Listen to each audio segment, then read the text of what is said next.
We are live, brother. Folks, what is up? Welcome to the Vol Talk podcast. You are here with myself, Blake. You are here with my brother, Austin. We are here to talk all things volunteer sports. But today, Austin, is going to be the first day in a long time that we don't have anything to talk about regarding football because today, baby, it's all about this Hoops. surprise basketball team, Austin. This team, you and I were just talking before we got on the show here that look, everyone, including your boy and including you, had left this team for dead in the water. We didn't think they were just too inconsistent, didn't think they could make a splash in this tournament.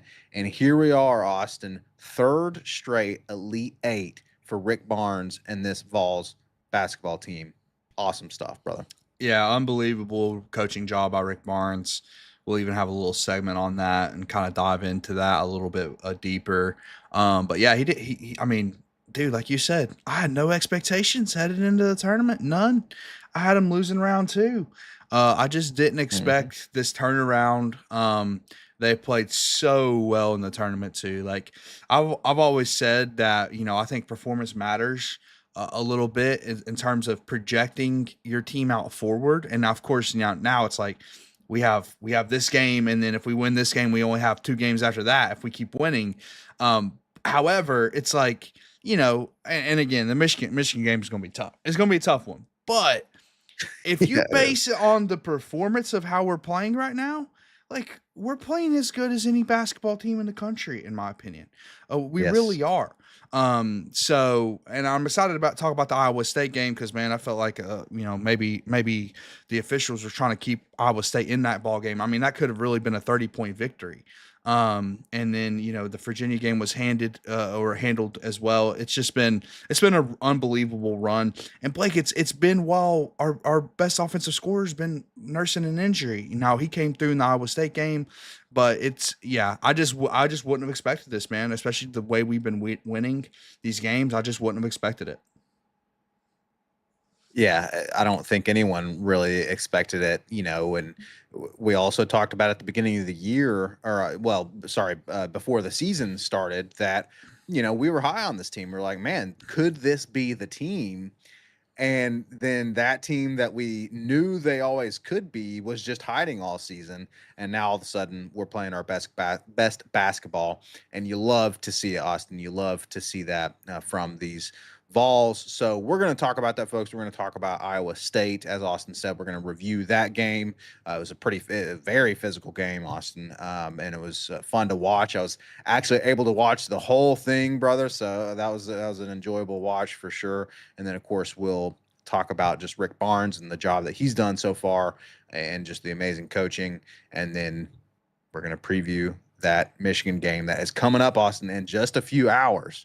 Yep. Just a few hours, we play the Michigan Wolverines for the opportunity to make the first Final Four appearance in Vols men's basketball history. So we're going to preview that, and then of course we're going to briefly touch on the struggles with the baseball team. Very unfortunate couple of losses that we suffered to Vanderbilt, Austin. That third game in the series is today, but yeah, we'll talk about the series versus Vanderbilt for the baseball team real quick.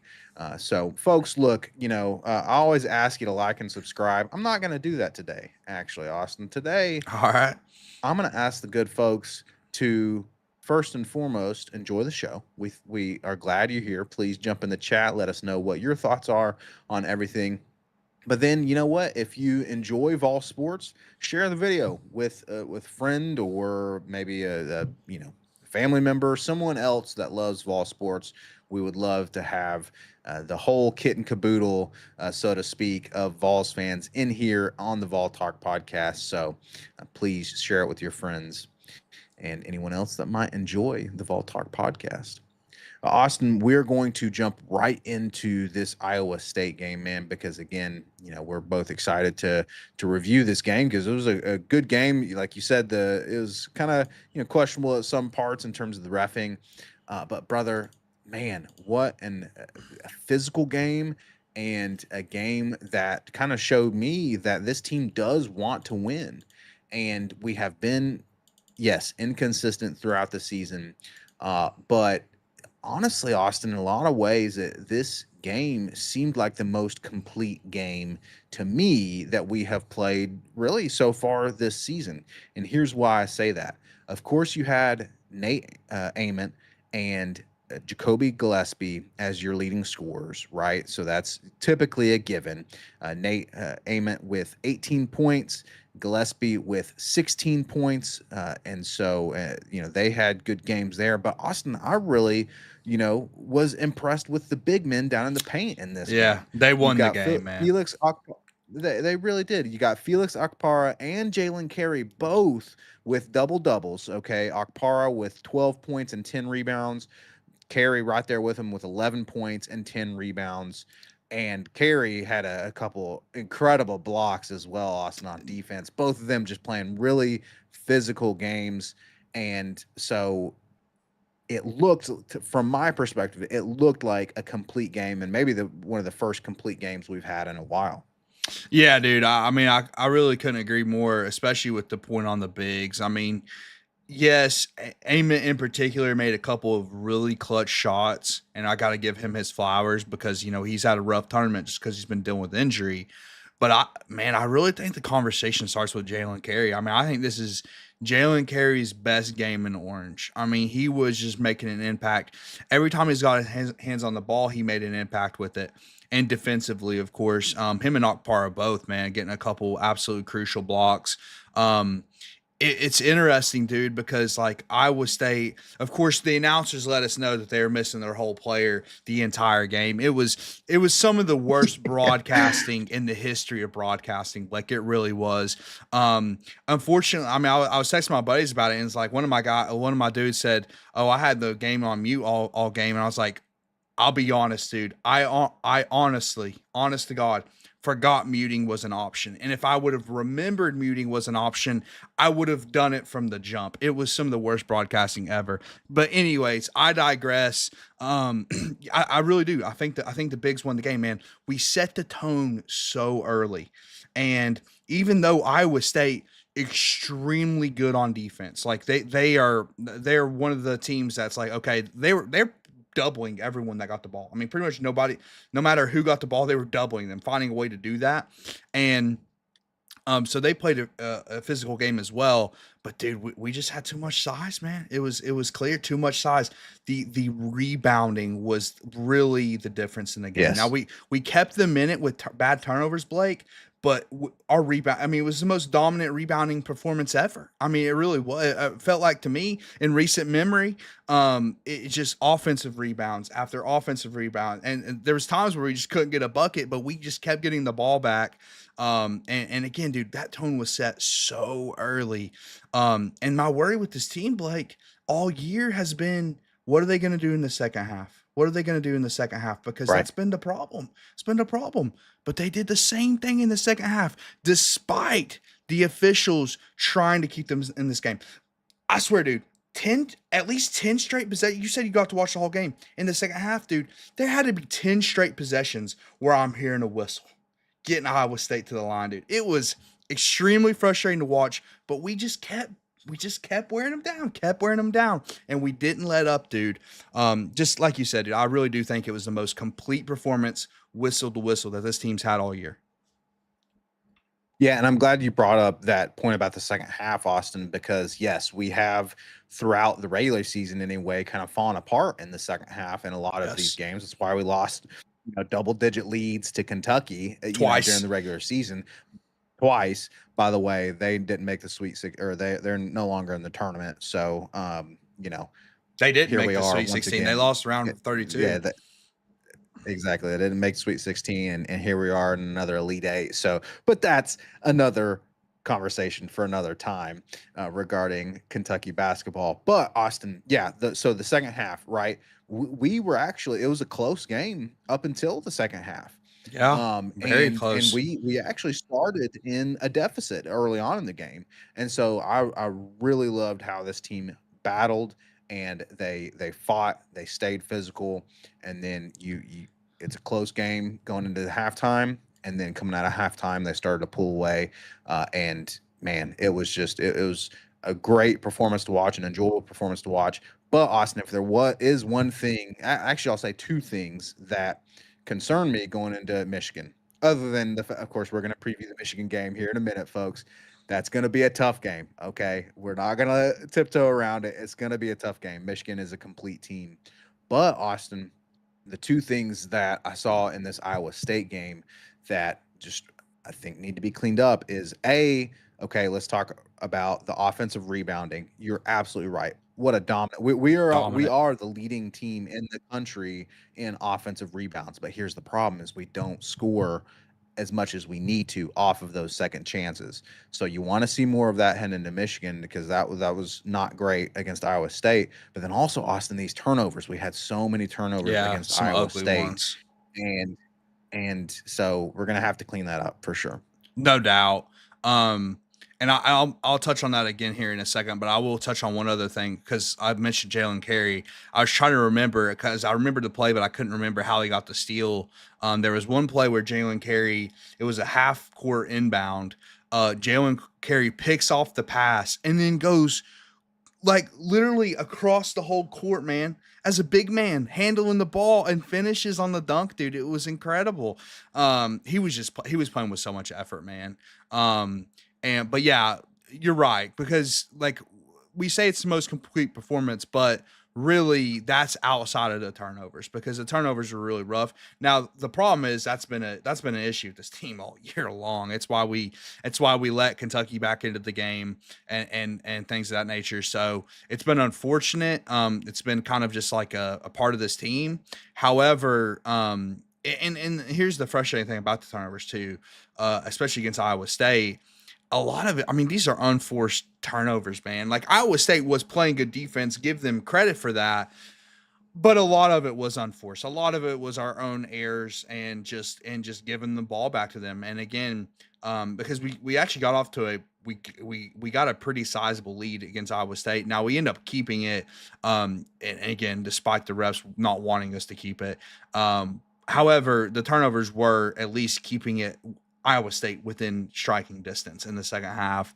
But yeah, dude, I mean, there's definitely a lot to clean up. This team's not perfect, but I mean, it's just again, it's incredible the turnaround on the season from where they were, dude. From where they were. So, but also I mentioned this earlier. I have to give Ament his flowers, man. He wasn't a I mean, he was the leading scorer, so he was a big part of the game. But at points in the game, he felt like he was well. Actually, the reason he felt missing is because remember Blake, he was in foul trouble. He got in foul trouble He got early. early foul trouble. And Yeah. exactly, and they had to take him out. And then he got in foul trouble again in the second half. He got 4 fouls pretty early on in the second half. So they had to take him out. When Rick Barnes finally put him back in, though, he closed the deal, man. He really closed the deal with a clutch 3 and a clutch mid-range jumper. And he got it done, man. And in those 2 shots, I think they were critical, man, because again, the big issue with this team, Blake, has been these big leads and they just poof and they're gone Yep. and second halves and big games too. So that was huge. Gillespie also hit a very clutch 3. Now that sequence was interesting because I thought Gillespie's 3 like made it where it's over, like there's no chance they come back. But then Iowa State went down and immediately hit a 3 as well. But it's still, I mean, it's still a clutch shot because at least we matched it right. But yeah, man.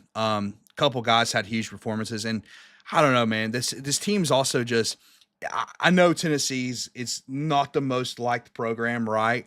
But man, I just love the energy of the team too, man. Like after the games, they're just so together. Like in the post game interviews or whatever, like they're all right there. Like all of them get even though there's only like one guy getting interviewed, they're all up on that guy, throwing towels on the reporter's head and stuff. It's just been a fun team, man. And I think I can say that regardless of the outcome today. It's just been a really, really fun team.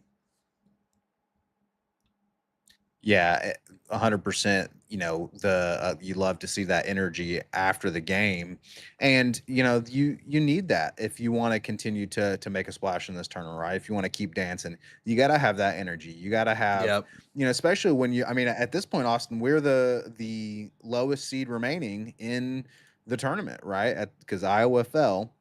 And so, as a 6 seed, we are the lowest seed remaining in the tournament. So, man, just keep that energy of, hey, we're the Cinderella all of a sudden. Even though, Yeah. again, we knew, brother, we knew at the beginning of the season that this team was capable of this. But it's just the inconsistency. It's the letting these leads evaporate, like you said. And so, man, if we can, we've been playing pretty consistent basketball the past few games. If we can continue that, then we certainly have a shot against Michigan. Shout out to Ryan in the chat. He says, speaking of Michigan, he says, I know you guys like Michigan too, but we are all Not 100% bleeding today, orange brother. today. Not That is today. absolutely correct, Ryan. We are 100% orange today. For those of you who don't know, Austin and I, of course, we're brothers. Our dad is from Ann Arbor, Michigan. Well, specifically Ypsilanti, Michigan, right outside of Ann Arbor. So Dad, of course, likes the Wolverines. We typically like the Wolverines, but not today. It's 100% orange, baby, for 100% sure. orange, man. But Ryan also makes a great point, Austin. He says we've gotten hot when it counts, which is exactly Yes. right. We're It's what getting this hot during the tournament's all tournament, about, and man. It's what this tournament is all it's what about. it's It's about about. momentum. It's about momentum. And here's the thing, Blake, this goes back to our view of the preseason of this team. We're like, dude, this team is uber talented. They have the size. They have what it takes. Like if Ament can develop, Gillespie is a baller, a straight up baller, dude. And the way he's played in this tournament, by the way, Blake, I mean, if he is the guy that can break through and get Tennessee to a Final Four, I mean, we're talking about an absolute Vols hoops legend. And a guy who always wanted to play here, by the way. His story is so sick. Um, but yeah, dude, it's like, dude, this team always had the capability. That's why it's like, yeah, the 6 seed or whatever. But look at the Vegas spreads. I mean, we're a favorite against Virginia, who was the 3 seed. Like, remember, we were favored in that game, and we were only 2.5 Hmm. point underdogs against Iowa State. So it's like, I mean, on paper, it was the 6 seed really didn't matter, but they were like, throw the seed out. But of course, Yeah, if you're doing your bracket or whatever, you're like, man, this 6 seed, this is the Cinderella now. Like you said, Iowa lost yesterday. They made it as far as we have, but hey, at least we still have an opportunity to get to the next round. So yeah, man, it's been fun. And like we said, dude, it is a momentum tournament. That's what matters in the NCAA tournament. And we have the momentum right now, dude. exactly. We have the momentum. We have the energy, like you were talking about. I really loved that post game interview. They're all like, I don't even Yes, know why. It's just kind of silly. They're stacking the it's towels goofy, on but I love it. Amon's head and the interviewer's head. But man, they're just having fun, and you love to see it. You love to see that. And again, we need to continue that energy of, man, hey, just go out there. Number one, you got to want it, and number two, just have fun, Yep. and play like you have nothing to lose, because you really don't. Uh, so, uh, and continuing on the chat updates here, Austin. Welcome, Rhonda. Welcome, Rachel. And welcome, Backflip Spaghetti. Rhonda making a great point. Austin, you pointed this out to me earlier, last night, I think it was. Hey, we are the last SEC team standing in the Love it. tournament, baby. I So absolutely love it, man. we get the last laugh, and we're going to talk here in a second, Austin, about Rick Barnes and the coaching job that he's done. But man, just love to see that we are indeed the last SEC team in the tournament. Alabama, of course, got beat by Michigan in the Sweet 16. So we'll be playing Michigan now after they beat Alabama. And we are the last SC team remaining. And I love this from Backflip Spaghetti. Welcome, Backflip, Austin, in the chat. But Backflip says, when we beat Miami of Ohio, I had a vision of JG holding the Natty trophy with the net around his neck and confetti Uh, falling. I love it. Man, would love to see that. And like you said, Austin Gillespie, what a cool story that would be for sure. He's having a lot of fun as well, and he's been absolutely critical to these wins. He's honestly, Austin. We talk about Ament. He had a great game last night or against Iowa State. And then, that we The talked about big the big men. men had a great game. But Gillespie, brother, We wouldn't he be here showed up for without every him. single game so far. We would We not be we here wouldn't be without here him. without him. I So mean, he carried us in the Virginia game. He's carried us even in the Miami Ohio game. Although I think we were going to win that one, kind of no matter what. But yeah, I mean, he has been absolutely critical, man. And it's not just the offensive production, man. He's been the best 3-point shooter on the team, the most consistent. But dude, he is just a menace on the defensive side of the ball. Just an absolute menace, dude. So it's just, I mean, that's a Rick Barnes kind of guy, by the way, who's willing to play some defense. Like you can't be on Rick Barnes' team unless you're willing to play a little bit of defense. Unless you're as talented as Don't yeah, Connect, and then maybe we'll make an exception. But there ain't a lot of guys like that. So yeah, dude, like there's no doubt about that. Like we cannot underemphasize how critical Jacoby Gillespie was to this run. It just would not have happened without him. absolutely. Yeah, for sure. So would love to. I mean, man, even just a Final Four, Austin would be so huge and would be So so cool huge. for Gillespie. But also, Austin, it would be huge for none other than Rick Barnes, Coach Rick Barnes, the Reverend Yes. Rick Yes. Barnes. So, brother, this is, as we said at the top of the segment, third straight Elite Eight, and in a year, third straight in a year that, again, we kind of expected we would have an early exit this year after the way the team played during the regular season. But Rick Barnes found a way to get this team ready and make a third straight Elite Eight, fourth straight Sweet 16, Austin. It's just Win or lose, unbelievable. brother, against Michigan. And we're about to preview Michigan here, folks. But win or lose, brother, Rick Barnes is the greatest men's basketball coach in Tennessee history, without a doubt. But man, just what an absolute legend. And the story is kind of insane when you really lay it all out, because he takes a job at a program that really, I mean, without Bruce Pearl, like having a little flash in the pan, is pretty much nothing in Tennessee basketball. I mean, it was nothing. Before Rick Barnes, we had made one Elite Eight in our entire history of our program. Um, and now he's won three, he's made it to three straight. And like you said, four straight Sweet 16s. Dude, I read a stat of a guy on Twitter. He said something from like the mid 80s to like the late 90s. We only made the tournament. We only made the tournament one time. One time. Like, dude, it would be a big news story if Rick Barnes missed the tournament, but he hasn't. I mean, he's just been that consistent. And then it's just the runs, but it's not only just the runs, Blake. Like, let's keep in mind what he had to work with this year, because we lost Meshack and Zakai Ziegler, and those were the backbones of Tennessee basketball. I mean, the absolute backbones. And he had to come in with a completely new group. Like the bigs have played together before, like Estrella and Okpara, but it was mostly a new group. I mean, Jalen Carey never played with Gillespie and Ament, and like they all had to mesh, and he found a way to make it work despite Ament literally having an injury and despite him starting slow in the year. But not only that, Blake, it's the kind of person Rick Barnes is, man. He wears God on his Yes. sleeve, and he's built the program in an NIL era, right? When an NIL era where you can be the scummiest of the scum, right? You really can be. Like, you can have zero integrity. You can hire a bunch of hired guns. Like, we talk about that all the time, Blake. And I'm not even trying to throw shade at anybody, but that's just like what it is. That's the kind of era we live in. But Rick Barnes has never built it that way. He got guys Yep. that fits his mold no matter what. Like, we're not just going to pay you a bunch of money. Like, we're not going to get into these bidding wars or whatever. Like, Ament said last night, Blake, that he came here because of who Rick Barnes was and the kind of person he is and his relationship with God. That's why, like, and that's Rick Barnes is like, listen, I'm not selling my soul to win basketball games. I'm getting guys that fit our culture, that fit what I want, and I'm going to win like that. And he has. I mean, you know how rare that is? I mean, he's essentially what Dabo's trying to do in football, yet Dabo's failing.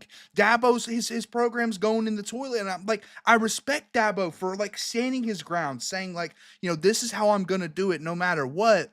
But at the end of the day, Rick Barnes has found a balance of I'm not going to sacrifice who I am, and but I'm also going to be able to adapt in this new NIL world and still win basketball games, but doing it with integrity, dude. It's an unbelievable story. And yeah, he without a question the greatest Vols men's head basketball coach ever. But dude, I mean, he's one of the best college basketball coaches ever. And despite the not having a national championship and all that, and even if, like you said on the graphic, Blake, win or lose, right? He is a Vols legend. He built Tennessee basketball hoops, whether he gets that Final Four or not. Yeah, phenomenal point, man, about especially about just the fact that he's doing it with integrity. He's doing it with, saying, hey, here's who I am, and I'm not going to shy away from that. I'm going to stay a person of high integrity. I'm going to continue to he cares about his players too, right? And that, I think that comes from his relationship with God, right? But it's like, I mean, you look at Zakai Ziegler, man. I mean, that Zakai Ziegler would have run through 10 brick walls for Rick Barnes, because Rick Barnes loved Zakai Ziegler, not just as a basketball player, but as a person, right? Yes. And so, man, you absolutely love to see it from Rick Barnes. You love to see this success. But brother, man, what I would love to see, Rick Barnes has made one Final Four in his career. It was with Texas, the other UT, right? The not the real UT. And so let's get a Final Four with the real I would UT, love it. because this would be our first Final Four. And Austin, so it would be our first Final Four in program history. As you mentioned, we only had one other Elite Eight before Barnes, coming under Bruce Pearl. So 3 straight is just insane. That obviously already blows the water, or blows every other coach out of the water in Tennessee basketball history. But if we were able to make that first Final Four, brother, that would be so huge, not just for us as a program, but also Rick Barnes, brother. He's let's face it, he's getting old. He is Hmm. getting up there in age. Now, I think he's sharp as a tack, right? So I'm sure he's got plenty more years left in him.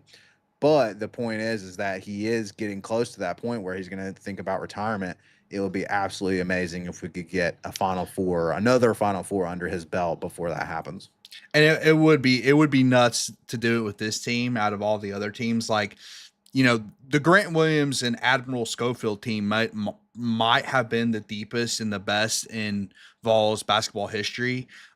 They didn't get it done, and then Dalton Connect is probably the best offensive player in Vols history, the best offensive season. I mean, that dude was a straight up bucket, dude. I mean, 3 level scorer, could not stop him anywhere. And of course, we got screwed that year. I'm never gonna get over that. Like we got fed the worst matchup in Purdue, and they had an agenda that year, and Purdue was gonna win no matter what. However, they didn't make it as well. But if it's this team that's like this true freshman that, listen, even on the podcast, like we were critical of at early in the year, like he just wasn't living up to the billing.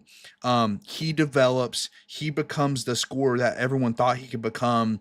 And Gillespie, his hometown kid who didn't get offered here, but found his way here in the portal, and has completely balled out in the tournament. Like I mean, it would be a fascinating way. And then of course you do it as a 6 seed as well, which is extremely rare in the NCAA tournament. It's happened, but it's rare. It's just an unbelievable story. You also made a point about how much Barnes loves Zakai. That's another thing with Barnes, man. Like, and it's very. It reminds me of Tony V, honestly, as well. And maybe Tony V got this from Rick Barnes, because that's the kind of guy Tony V is. He learns from other coaches and whatnot. But Rick Barnes, he believes in his guys no matter the performance. Like he Yeah. keeps pouring in belief. That's been the theme with him and Ament all year. Like he never gave up on Ament ever. He never gave up Nope. on him, dude. He said, no matter what, I'm believing in this kid, and I'm going to lift this kid up because I know how good this kid is. And I know how good he can be.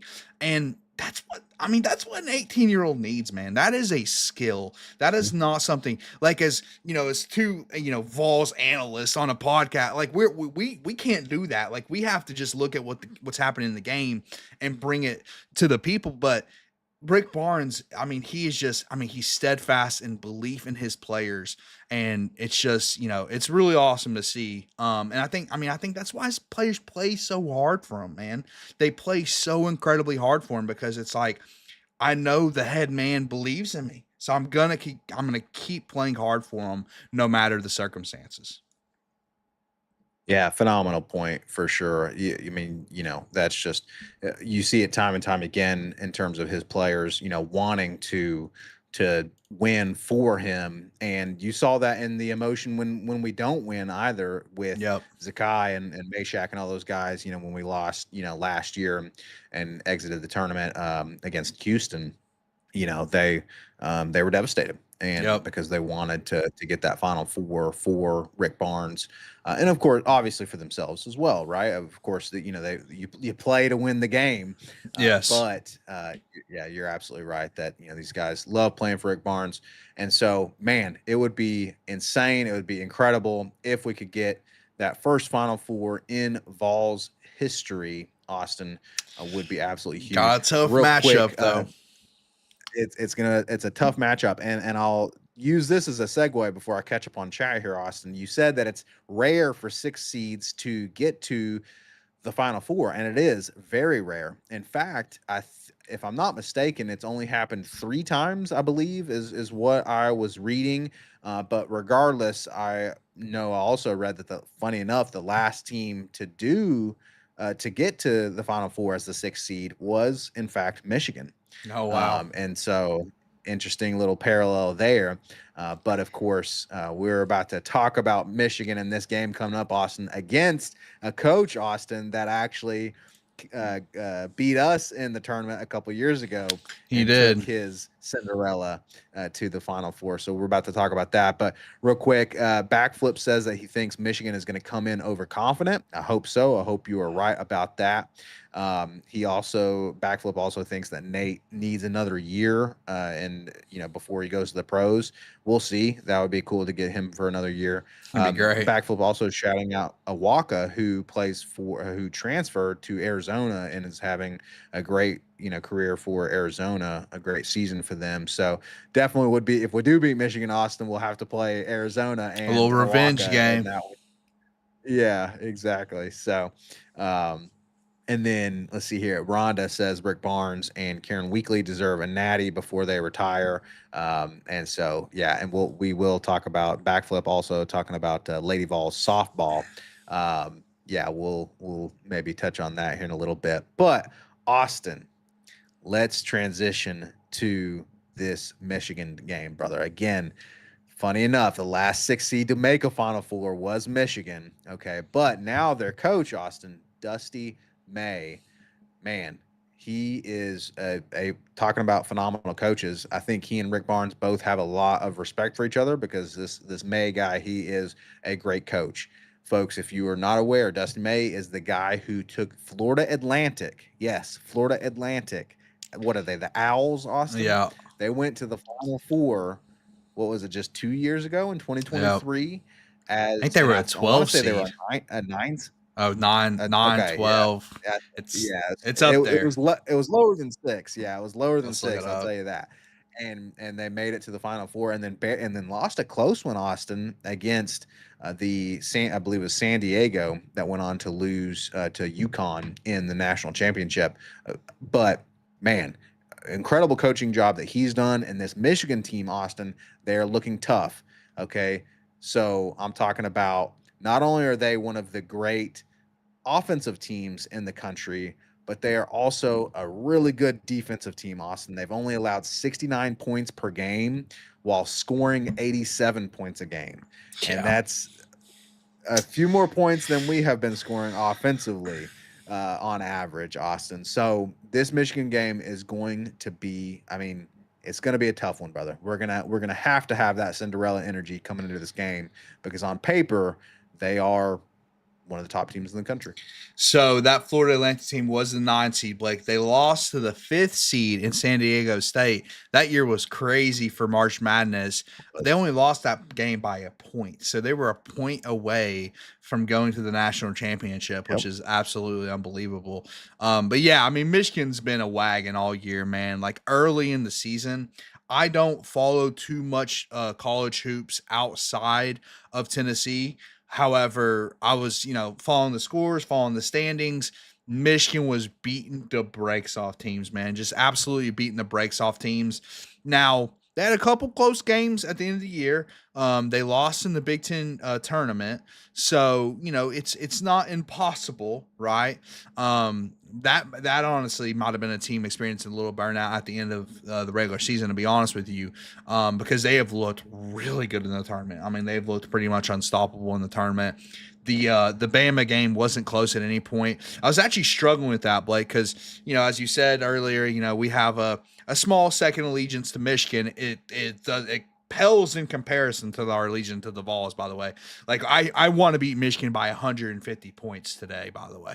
And Immediately out I the wouldn't window I if we, wouldn't yeah. mind, yeah, exactly. However, it was tough because I hate Bama. My hate for Bama is close to my hate for Tennessee. It's very close. Or excuse me, my love for Tennessee. Like those things are neck and neck. Like I love Tennessee just a little bit more than I hate Alabama. But it was tough because I saw the matchup. I'm like, well, shoot, like I want Michigan to win as far as fandom is concerned. However, I think we have a better chance of beating out Alabama in the Elite Eight. However, dude, if we were playing Alabama today, man, it's like all in, dude. It's all or nothing. Like it's all chips in Yes. Yes. for our Final Four. So part of me is kind of happy that didn't happen, but another part of me is like, man, I kind of like the matchup better. To be honest with you, remember, I mean, we beat them with the G League player that the hired gun that they hired Yeah. straight from the G League this year. We beat them at Yeah. Alabama with old Betty Yaku or whatever his name was. But yeah, Michigan's extremely tough matchup, man. They have looked really good in the NCAA tournament. Offense has been just kind of electric, to be honest with you. But man, I think I don't know. Like it's like the spread is 7.5. That's the spread on the game. It's the biggest spread out of the Elite Eight games, unfortunately. But dude, it's the NCAA tournament, man. You just never know. And our team is just playing just so together right now and just are so just I don't know. They're playing great basketball. So I don't know if we're gonna win. Honestly, if I had to predict, I would say no, unfortunately. However, momentum matters, man, and I know Michigan has a ton of it, but kind of like someone said in the chat, it's like I would rather be the underdog in this situation, right? I would rather be the Sure. dog saying, "Hey, you got no chance," because that's how everybody's talking. They act like it's a done deal. They're acting like Michigan's already cutting the nets. And I'm hoping that that's a part of the motivation that's going into this game. It's like, dude, listen, like we're extremely talented basketball team, but all the analysts, all the prognosticators or whatever, they're saying you got no shot. You might as well not even show up. So I'm hoping that motivation and the way we're playing right now can lead to a victory. Yeah, light a little fire under our rears, and again, Austin, have that energy of look, hey, we got nothing to lose. We're going to go out there and lay it all out on the line, and because we are the underdogs, and it is true. Again, on paper, right, we shouldn't win this matchup. On paper, you're talking about one of the top offensive teams in the country and a great defensive team, great defensive efficiency, Austin, from Michigan. I think one of the keys to us being able to win this game is going to be talking about those turnovers, right? We're talking about those Yeah, turnovers against Iowa State. we gotta You're gonna play clean, have man. to you're gonna have to play clean. You're gonna have to clean up those turnovers because Michigan is 100% going to make us pay for those turnovers. They are going to Correct. get points off of those turnovers, and so they're going to get points in general. They are a great shooting team. They're one of the top 2-point teams in the country as well, and so again, you're going to have to play clean basketball. But at the end of the day, Austin, it's March Madness, and so it is going to come down to that it factor, right? Do we come Yeah, in? Do yeah. they back what said earlier in the chat? Hey, maybe they come in overconfident, and if we can come into this game playing like we have been, Austin, Mm-hmm. keep this consistency, play a full game, complete game from whistle to whistle, hey, it's And anybody's ball game. we gotta make them play our game, right? We gotta make them play our game. We gotta make it physical. With making it physical though, I would and a couple of Amit's fouls in the Iowa State game were like, okay, like you could call that a foul, but should you call that a foul in the Sweet 16? Probably not. However, in this game, Amit cannot get in foul trouble. Like we're to win this Yes. game, we're going to need Ament to look like he did against Auburn. And that wasn't that long ago, by the way, people. And if I'm not No. mistaken, that was post injury, but then like he re-nagged the thing heading into the tournament kind of thing. So, but we're going to need Ament against Auburn kind of performance. Or even better, we're going to need Dalton Connect versus Auburn kind of performance. So maybe he's at the game or something. Maybe he can, I don't know. I don't know. Send us some of that energy heading into the day, because that's the kind of offensive performance we're going to need. Because we all know Tennessee basketball at time. This has been the case for a long time. There's just been moments of, oh, well, here's a 5-minute stretch where we don't have a single field goal. Like we are not winning. Like you said, Blake, Michigan's going to make us pay. We cannot go 5 minutes without scoring a hoop. Like we just cannot, that can't happen. And we're going to have to play cleaner. Like you said, limit the turnovers, especially the dumb turnovers. Like there's sometimes a team will make a great play, but don't give them the basketball back. Like we can't waste offensive possessions. Exactly. And even in the Iowa State game, there was a lot of that. It was just like, there's a lot of, what are we even doing? Like there was no plan here. Like we just got down there, we dribbled a couple times, there was no plan. And then you end up turning the ball over, have a shot clock violation, whatever. That can't happen. We had to play our absolute cleanest game of the season today to win the ball game. But I mean, of course, emotions are going to play a factor, man. I mean, that's what March Madness is all about. It's all about that. So it's going to play a huge factor. And I think we have the edge in that, because a lot of people picked Michigan to win this whole tournament. A lot of people picked Michigan to win this whole entire tournament. And no, I mean, again, even us as, like, we're as unbiased as it gets, people. I try to bring, good analysis or whatever, but I'm completely biased to the Vols, completely. And even I thought we had no shot in this tournament. So yeah, I mean, right now, this team has proved everyone wrong, including us, and I just have a ton of momentum. So, we'll see how that plays a factor. I just want to keep it close, man. I really do. I always say that in these big games. I really, and it sucks to lose a close big game, but I don't want to be checked out by halftime because the score's gotten sideways. I do hope we keep it close. And listen, if we keep it close, because at the end of the day, Blake, like coming in the tournament, if I ask you, hey, what's our chance of making a Final Four? It's like none. But now it's 50-50. You win today and you're in the Final Four. That's it. You got one game. You got one game to do what no one else here has ever done. And if you make it close into the second half, it's like, dude, we're 5 minutes away. Like, if you can have more points than the other team, it doesn't matter what color jersey they're wearing, after 5 minutes into the second half, it's like, then you make the Final Four. Like, you know what I'm saying? So it's the odds aren't as stacked against us as they were just a couple weeks ago. Exactly. And if you do keep it close, Austin, then even more so is it a 50-50, right? If you can keep it close going into the final minutes of the second half, then, it's March Madness, baby. Exactly. It's, it ain't April yet. It's anybody's ball game. Yeah. And so, man, and Rhonda says in the chat here, heck no, I want to stun Michigan. Absolutely. Couldn't agree more, Rhonda. Look, Austin says, if you had to guess, we're probably going to lose a tough game. And on paper, you're right, Austin. Okay. But brother, since you went that way, I'm going to call it. First time, I'm all in, baby. Full on believing. First time in Tennessee Vols history, we get it done and we cut down the nets. We get to the Final Four in Indianapolis, baby. Here we come. Final Four. Let's go. Freaking Vols, baby. Austin, did you see what's his name? The guy who said, all I know is that's all I know. yeah. He There's like a video of him going up to his doorbell camera or something, and he's like, "Knock, knock, who's there? It's the Vols, baby." You know, and I was just like, I love it, dude. I love it. I'm Yes. hoping that we're gonna knock on the door and say, "Guess who? Vols, baby, into the Final Four." I hope so, man. I hope so because like I think a lot of Tennessee fans a national championship would be out of this world. Like that's something nobody expects.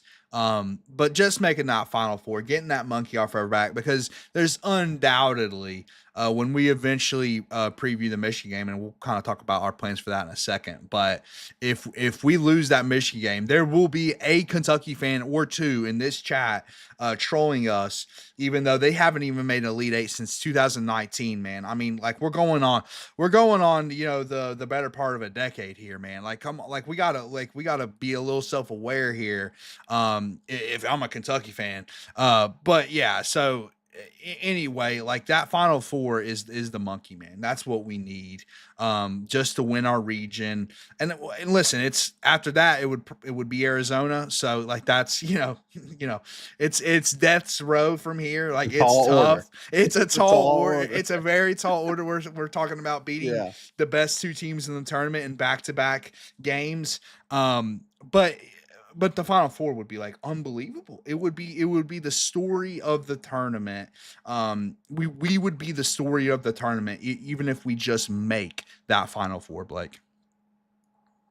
100%. I mean, not only is it crazy for a 6 seed to get to the Final Four, it's crazy because it would be the first one in Tennessee Vols history, and then of course men's basketball history, that is, and then of course Rick Barnes getting his second ever Final Four. Legendary coach. So man, I love it, Austin. I feel it in my bones. Brother. I'm suddenly I'm feeling it. Okay, I'm feeling it deep He's right feeling in it. here, baby. I Let's like it. go, big on baby. First Final Four in Vols history, folks. Let us know in the chat. We appreciate everyone joining. Wesley, Rhonda, we appreciate you guys. Ryan, jump in the chat. Let us know if you have a prediction for this game that starts, Austin, in just a couple hours. Just a couple Yep. hours, we Yep. are going to be heading into the game. So we're giving the good folks at home a bit of a primer here on the Vol Hmm. Talk podcast, giving them a little primer before they head over and watch the game. So, folks, we appreciate you joining us so far. If you haven't already, please like the video, and of course, if you're new to the Vol Talk show, please subscribe to the channel. We would really appreciate it. We have a lot of fun with you guys over here on this podcast and in this live show. And so if you're new, subscribe, turn on those notification bells, and then jump in the chat, join the conversation. And yeah, Wesley says in the chat, says we are the true Cindy at this point, the true Cinderella at this point. We're the last low seed left, so we are by Oh, definition the remaining Cinderella. So, but Austin, let's transition now to finally a little bit of it's going to be a tough bad little news. conversation here. Oh no. Yeah, we won't spend too much time on it, but man, couple It's been tough, man. heartbreakers It's been playing tough. Vanderbilt in baseball, brother. Last night, walk off bunt. Did I read that correctly, Yeah. Austin? A walk off Yeah, and bunt it in was the just cuz sixth bases were inning. loaded. It was going to be tough You're right. to get out of that. Yeah, I mean, I'm going to start with game 1 here. I was able to watch more of game 1. Listen, a tough game. I mean, 2-2 heading into extras, and Vandy ends up walking it off. We just couldn't get the clutch hits that we needed, man. We just couldn't find a way to get clutch hits in this series whatsoever. Um, I will touch on though the pitching strategy in game 1 was interesting. So Tegan Coons has been the Friday guy, Blake, but they decided to start Brandon Arvinson. And if you remember Brandon Arvinson, he's been a reliever Mm. this year, but he had the game of the year against Texas last year in the SEC tournament. By the way, Texas was the top seed in that SEC tournament last year. So that was an absolute colossal game from Arvinson. And he's been nursing an injury, coming back slowly. And Coons has been struggling. I'm actually interested. I wonder if the plan was to start Arvinson on Fridays all along, or if it is because Coons has been struggling. But Arvidsson put in 5 good innings on Friday night, But then here comes Tegan Coons. And Tegan Coons ended up going 4 innings and was really good, by the way, in those 4 innings.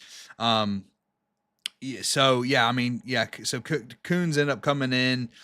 He was responsible for the game losing run, but I mean, 4 innings and 1 earned run, like it wasn't his fault. I mean, we need the offense to step up at that point, right, Blake? Like we can't expect a guy to go 4 runs, no earned runs at all, or 4 innings and no earned runs. So, I like that strategy going forward. Listen, I think process over results. Like you've lost 2 walk-off games at Vanderbilt. It's not time to like, oh no, the house is on fire. Like we got to change up like it's you're literally 2 runs away from being up 2-0 on Vanderbilt. I'm not saying it's all perfect. I'm not saying like, there's no issues with this team and that we're going to go to Omaha and stuff like that. However, I think at least the process in game 1 of going Arvinson, letting Coons be a reliever, if you will, but really like it's a half and half deal. I think that's really Right. good. I think that should probably be the strategy going forward on Fridays.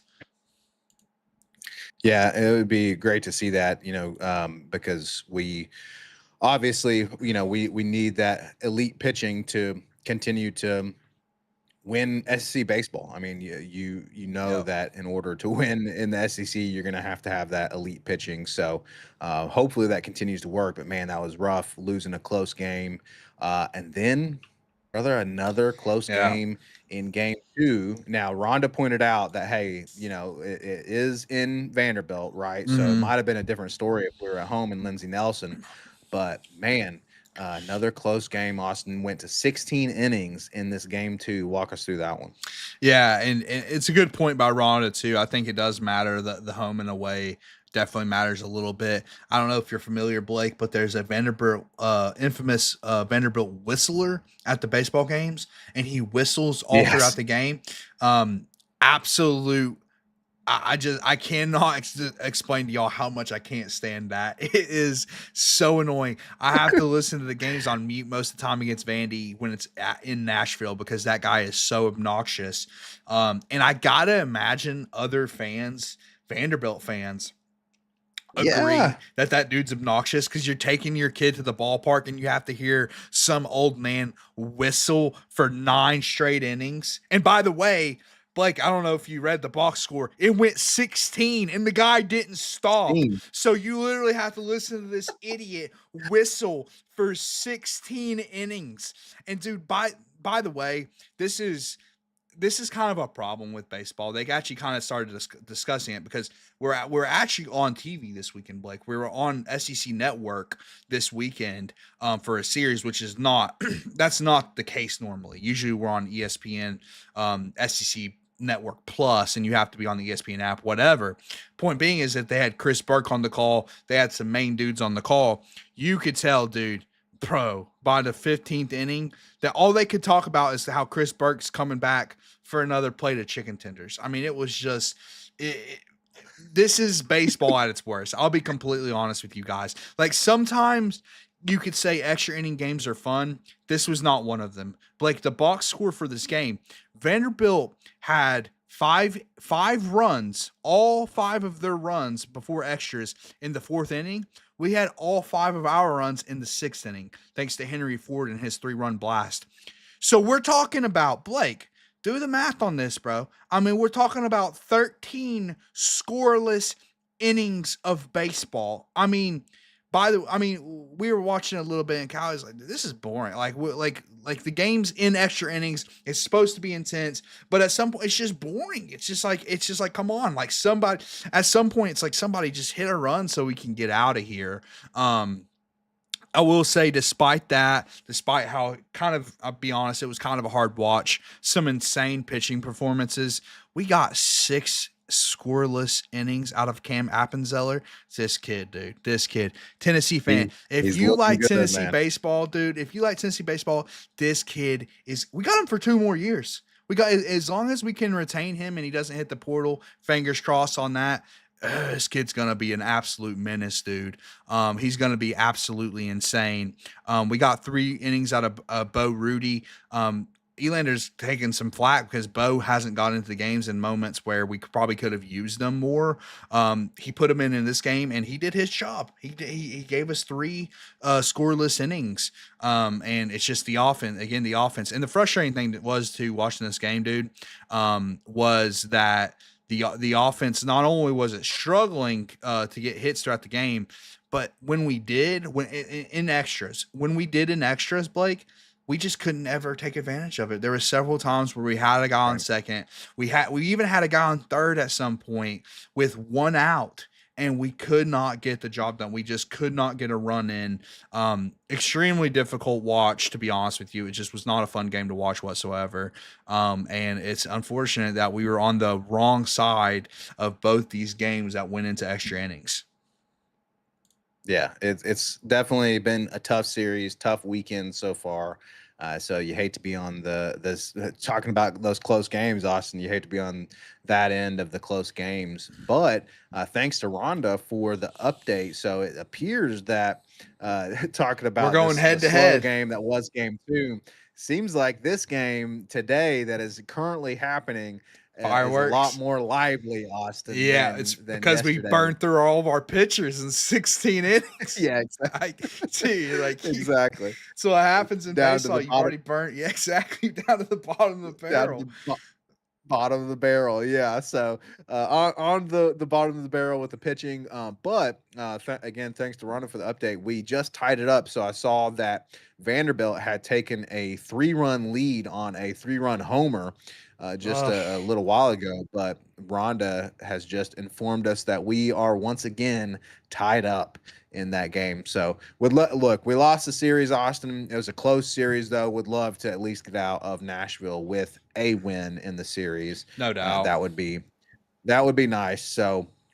folks, we will keep a pulse on the baseball team and of course we're gonna hand you off once this Vol Talk podcast ends today. This live show ends. We're gonna hand you off straight into the rest of that baseball game, and then baby, you'll be able to go straight into the live Michigan game, Tennessee versus Yep. Michigan for a spot in the Final Four. So once again, Austin, another packed weekend of Vol sports, another packed Sunday of Vol sports. So you love to see that, man.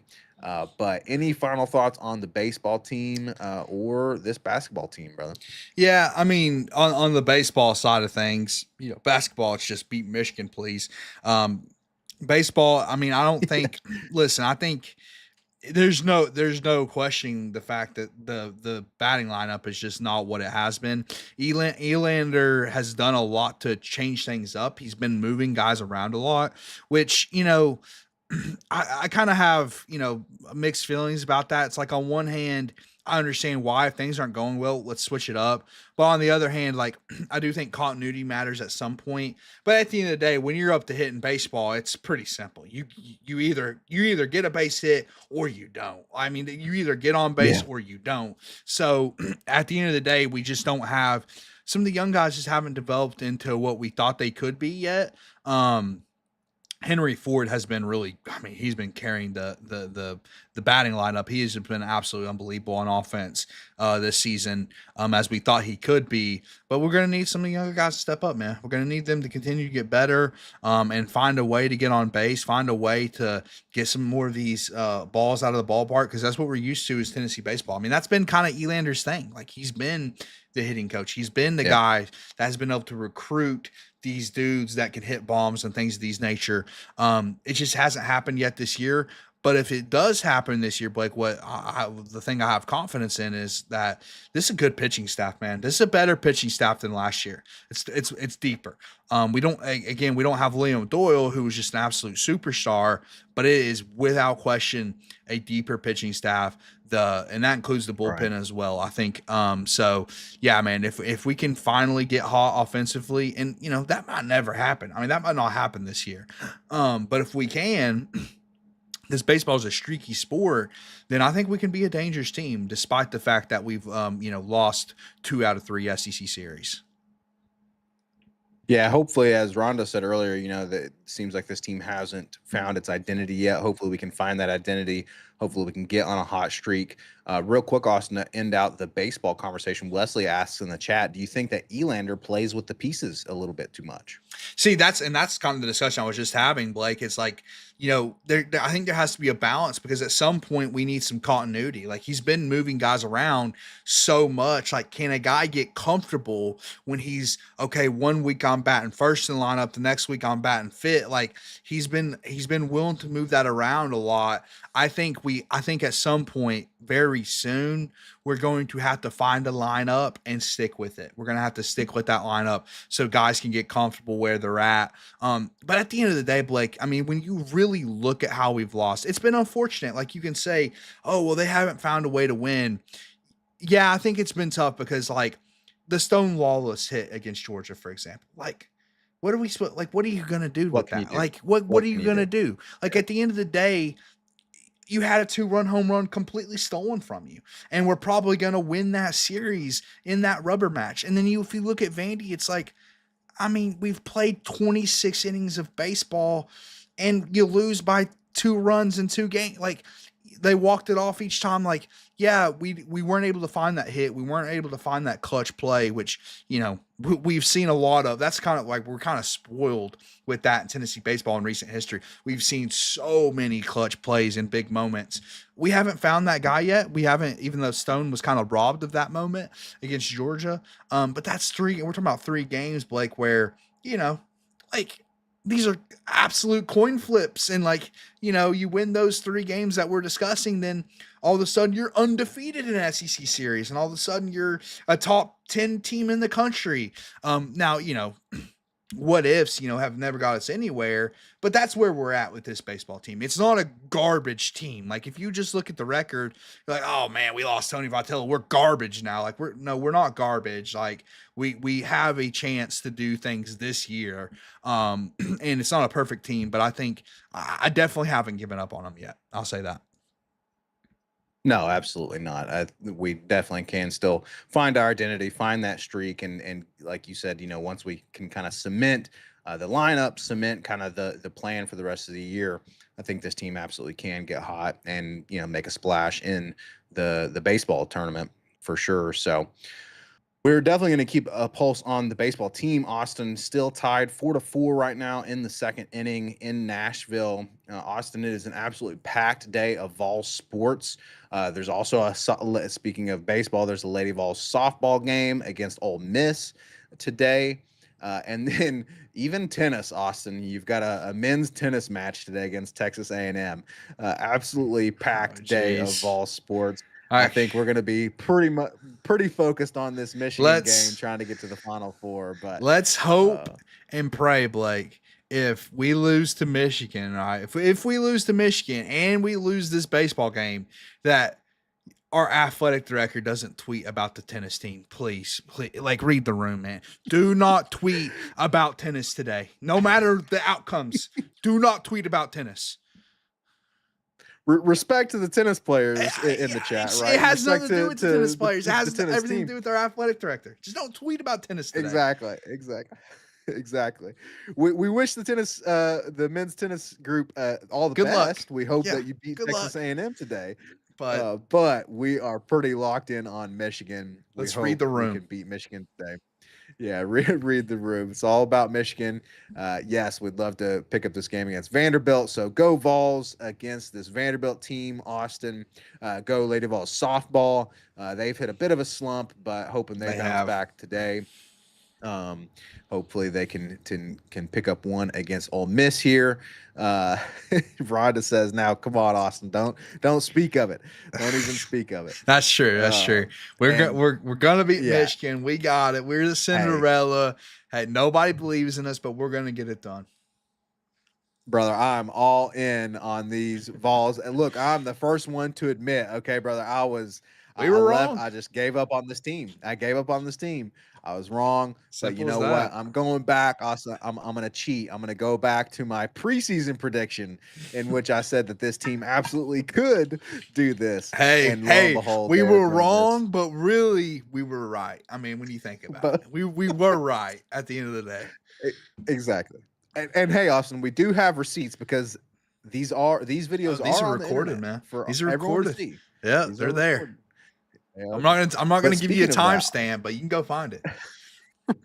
yeah, it's somewhere in the hour long episode from way back in the basketball preseason. But folks, speaking of that, look, if you are new to the Vol Talk podcast, if you're just joining us, if you missed the basketball conversation, this is a live show. So if you go to our channel, you can go to the live tab and you will be able to find this episode. Once this live show is over, you'll find this episode on the live tab. So you can go back, rewatch it, watch the basketball conversation. We started with the basketball conversation, reviewing the Iowa State game, and then previewing Michigan. So go back and rewatch that if you missed it.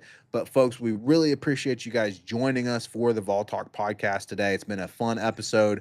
Austin, we are really hoping that we're going to be able to real quick also talk about kind of the next couple of days. We're really hoping if we can beat Michigan, we're hoping to possibly go live in a few Yep. hours, Austin, after the Yep. Michigan game, or at the very least, we'll get out a clip to you guys. Also, shout out to our Spotify folks. You're probably going to be listening to this after the Michigan game, so you're gonna, if we lose, then you're probably going to have already turned this episode off. Yeah. But if we win and you're still listening, go hop on YouTube, find the YouTube channel, and we'll have a clip for you guys about the Michigan win if we do win. So shout out to our Spotify listeners. But brother, it has been a fun episode. Again, thank you all for joining us. We're going to catch you all on the other side of this big game to possibly get to the first Final Four in Tennessee Vols history. Until then, baby, as always, go freaking Vols. GBO.